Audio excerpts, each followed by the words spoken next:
Welcome to the planning stage. I'm Stacey McKinnon. This is Beau Wirick. We're both wealth advisors here at Morton. And the name of this stage is Couchside Conversations, which is a new YouTube series that we're going to be launching over the next few weeks. And we wanted it to be called Couchside Conversations because we wanted to have discussions with each other and with you that are reflective of maybe discussions you might have with friends or family on your couches in your home. So that's the theme of today on this stage, Couchside Conversations. So the first topic we're going to discuss is some problems and challenges that we see in the financial services industry. I go to dozens of study group meetings and conferences around the US, and we've noticed a few red flags that we thought would be helpful to share with all of you today. Over the last decade, financial services and financial advisors have really changed. I think if you went to an advisor 10, 15, 20 years ago, you would have gone to them for investment selection primarily. And they would have been expected to better understand the markets and then maybe have some stock picks for you. But that's really changed, which is actually a very good thing.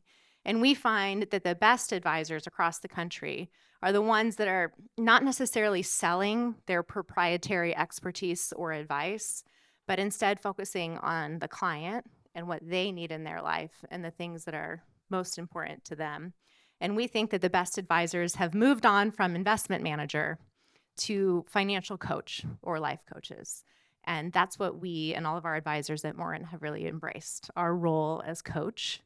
But the industry is still fraught with so many people who are more focused on their own smarts than the client. So I wanted to ask Beau first to maybe share with us his thoughts on this and a few things that might pain him about financial services. Just off the top of my head. So a few things that I've noticed in our industry that they bother me, and we're not trying to bash on financial advisors. Like, we love financial advisors. But there's some things about our industry that are structural that cause financial advisors to operate in a certain way. And the first one is, I just wish I could serve more people, right? As an advisor, it's a relational business. And so if you're really going to develop a strong connection where you know the client, you know what their heart is, like what you're talking about, you know whether or not they want to spend time with their kids in their retirement or if they want to leave a big inheritance. Developing that relationship, you can really only have about 100 of them. And really the sweet spot is more like 70 to 80, I would say. And because of that, you just can't develop that many relationships. I wish I could clone myself. So that's the first thing I hate about our industry, is that it's limited in how many people you can serve. Second is actually a byproduct of the first. Since I really only have, say, 100 slots that I can fill of relationships that I can build with advisors or with clients, it naturally makes advisors exclude those who are not already wealthy. This is just a natural byproduct of this. Because advisors get paid off of the assets that we manage, you're naturally going to gravitate your time and attention towards people who already have a lot of wealth that you can manage. You become a wealth manager instead of a wealth builder. And I hate that reality. Again, it's structural. There's nothing inherently wrong with that. It's just the way it is. But thirdly, someone's going to give people advice who are not being sought after by financial advisors. And that advice is going to come from TikTok or Instagram. Like, TikTok advice, I can't stand it. It's so bad. Every week, a friend texts me some Instagram reel or a TikTok reel of someone saying something like this. Didn't you know that there's a tax-free way to invest in blah, blah, blah, blah, blah? You didn't? Well, good thing you met me. Follow me for more. And it drives us up the wall because A, they're wrong. B, they're fear-mongering or greed-mongering for you to follow them. And C, if you're a licensed financial advisor, you can't give personalized financial advice on social media. So everybody who's out there is either breaking the law or not licensed. That was a soapbox. I like that soapbox. Off the top of my head, I said. But I agree with you on that. I mean, so many times we have friends or family or people who we care very much about. They're like, this Instagram influencer told me to do this thing, and that's what I've based my entire financial plan. And I say back to them, like, that Instagram influencer does not know you. They do not know what you value. They do not know the things you care about the most. And that's really tough. But same question to you, Stacey. After my soapbox, please. I'll stand on my What own. are some things about the financial advising industry that get you? Well, I think the first one you mentioned already is just that it's not that accessible. I started with Morton 10 years ago, and if I wouldn't have joined this company, I would not have known how to make good financial decisions for myself or my family. And that reality strikes me so hard, and it actually motivates me to continue educating and making financial services more and more accessible. I would have just had to use Google advice, and Google advice also doesn't know you and will just give you kind of the quantitative that I talked about on the other stage versus the qualitative. And so it's really a shame that advice isn't more accessible to more people in a personalized way. But the second thing that really pains me about financial services is there's not a very good definition of a financial advisor out there. Generally speaking, there's two different types of financial advisors. There's a broker-dealer and an RIA. A broker-dealer is someone who makes commissions off of the investments they recommend. An RIA, a registered investment advisor, charges a fee, and then they give objective advice. Examples of broker-dealers could be like Merrill Lynch, Morgan Stanley, Edward Jones, some of the big names out there. And unfortunately, I don't think that there's enough transparency for anyone to know that when they give you advice, they get paid on it. They're incentivized to the things that they put in a client portfolio. We are an RIA. We don't have incentives. If you invest in one of the investments on the planning stage or the investment stage, or you invest in Apple, either way, we get paid the same. And so we really can give truly objective advice. Then the other types of advisors that exist out there are insurance brokers and CPAs. And we have really good insurance and CPA partners that we work with all the time. So they don't do these things. But as an example, we do pro bono work sometimes, and I was working with a client, and they were sharing with me, I asked them the question, do you have a financial advisor? And they're like, oh yeah, I have an insurance broker who set me up with a whole life policy, and that's my savings account.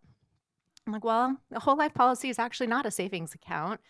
Didn't know that because that insurance broker didn't care about that person. They just cared about selling a product. And it was really such a shame because this person's goals in life are to send their kid to college and to have a home one day. And the whole life policy is not really going to get them those things. And so that's something that pains me in our industry, is that sometimes people frame themselves as financial advisors, but aren't really.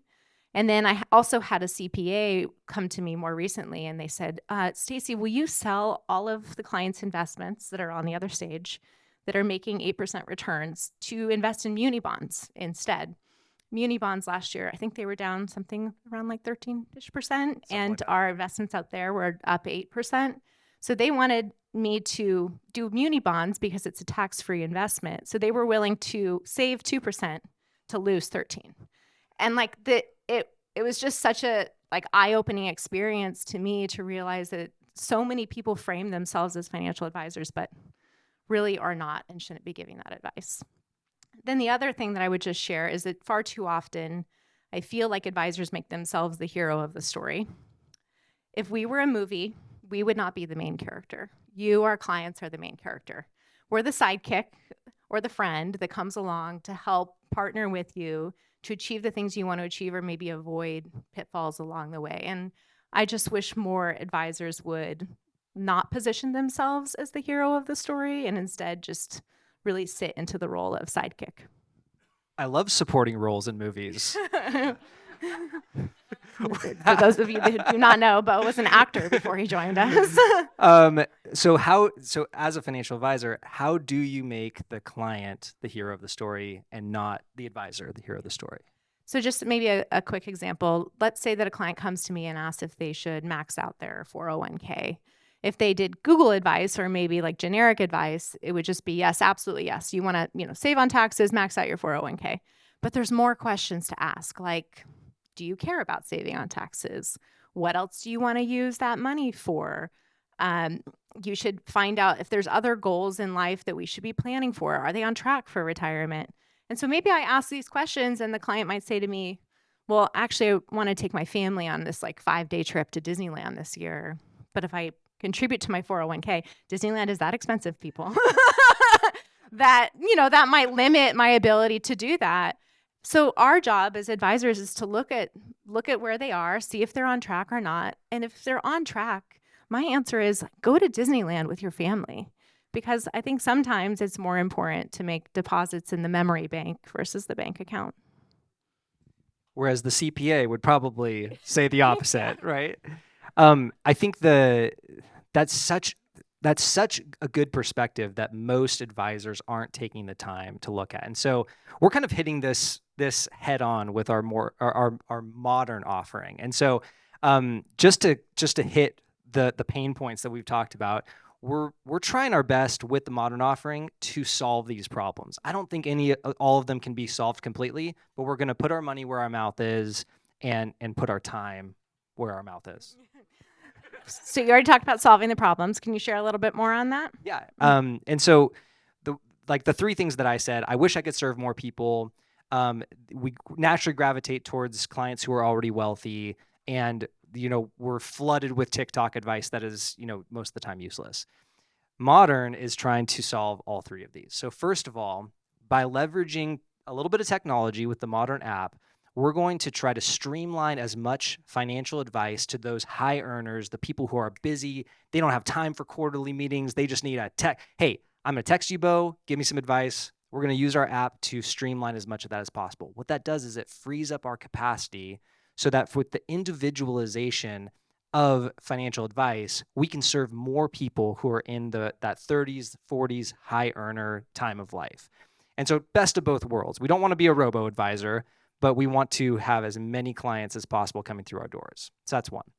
Number two, we also want to reach people who have not already built their wealth, the earners of the world, those who are growing their wealth. I think, Stacey, do you mind if I use you as an example right here? So, I feel like you're in a wealth building phase of your life, right? And if I was a financial advisor and I looked at your balance sheet, I wouldn't take you on as a client. Yeah. Why is that? Because you have to have $1 million in assets to manage a portfolio. And I'm 37 and building my wealth. I'm not there yet. Right. But you have real estate. You are a partial owner of your company. You probably have a 401k. Like, you are in the process of becoming a wealthy person who needs financial advice. And, we work in this industry, but we still ask each other all the time for financial advice. All the time. Mm-hmm. And so I think that it's horrible that there's not a place in this industry for people in your situation. So Modearn is going to solve that problem by having a flat fee component to it. And what we do is, it doesn't matter if you have, $5 million in Amazon stock. It doesn't matter if you only have $500,000 in your 401k. We are going to be your advisors. We're going to give you quality, personalized financial advice and help you grow your wealth. And that's our goal. It is our goal. It's something we've been working really hard on for the last 2 years, and something the industry just hasn't embraced yet. It's a shame. Well, share a little bit more about why it's just personally important to you. You use me as an example. Now I want you to use yourself as an example. Okay. So you mentioned that I was an actor. My first career started when I was 12. I got my first paycheck as a 12-year-old. I joined a union when I was 14, and it was not until I was age 30 that I found out what an idiot I was financially. And I look back on that time, and there was no one in my life. My parents didn't know what they didn't know. I didn't know what I didn't know. But when you start an acting career, you're actually an entrepreneur. I needed someone who could actually give me complex, individual financial advice. And I wasn't on anybody's radar because I wasn't a Disney kid. So I calculated this example one time.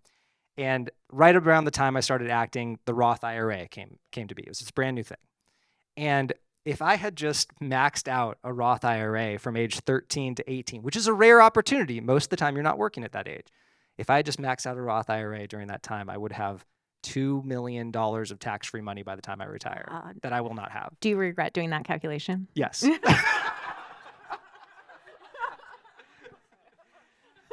And so but the question that I do not regret is, how much would I pay someone to sit down 13-year-old Beau and do that math with him and be like, you need to do this?